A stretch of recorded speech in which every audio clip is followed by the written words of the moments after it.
Man, we could do like a masterclass on HOAs, but here's 3 things that you're probably not thinking about that maybe you need to start thinking about before you start thinking about HOAs. Hey, Dax from the trail. It's your Dax from the trail here. The HOA gang. And by the way, just checking in. How about a little evening trail talks, huh? Actually, it looks like it's still like light out right now, but it's very Twilight-esque. And it's kind of cool being out on the trail. You know, it's cooling off a little bit, so a little shout out to the Cuyamaca backcountry, the blue granite laden San Diego mountains, gang. Go get you some. Anyway, all right, so real quick. Oh man, so many different spokes off the hub in the HOA game.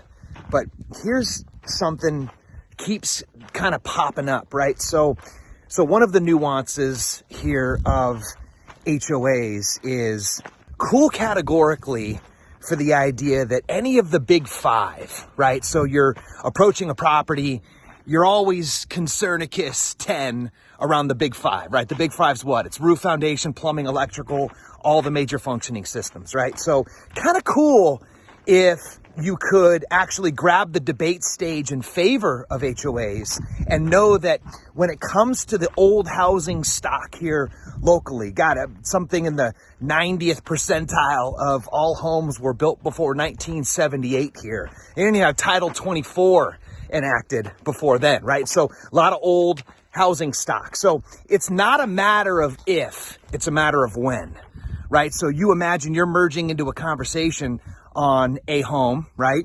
And so you're doing the best you can with your due diligence of investigations. But the truth is that you might find some stuff that is already in a state of entry-level failure, is already failed, or is on its way to failure. And the luck of the draw or the dice on the table is it going to happen under your watch, right? And those are big ticket items.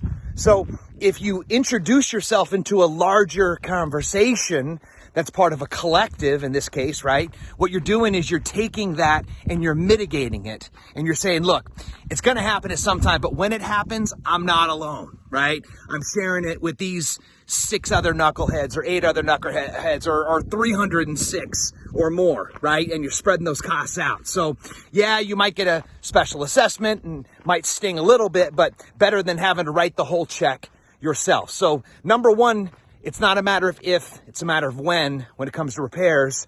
Kind of cool sometimes to spread that out a little bit over the mass, right? Aggregate the mean in your favor. The second thing is everybody hates, you can say HOAs collectively, right? But everybody hates HOAs. Wow. Everybody hates the HOA monthly payment. Because why? Because it's carving immediately right into your purchase power, right?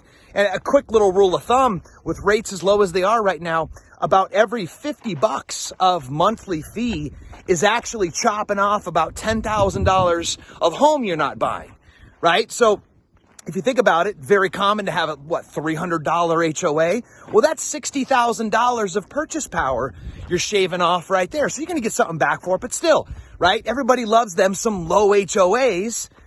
Here's the challenge though. Low HOAs doesn't mean it costs less to run some of these buildings or all these buildings, right? So don't always fall for the easy entrappings of low HOAs if you're playing the long game. Yeah, it's great for affordability. Yeah, it's great for desirability. When you go to sell, people are like, okay, cool, it's got a low HOA. I'm more excited about doing this.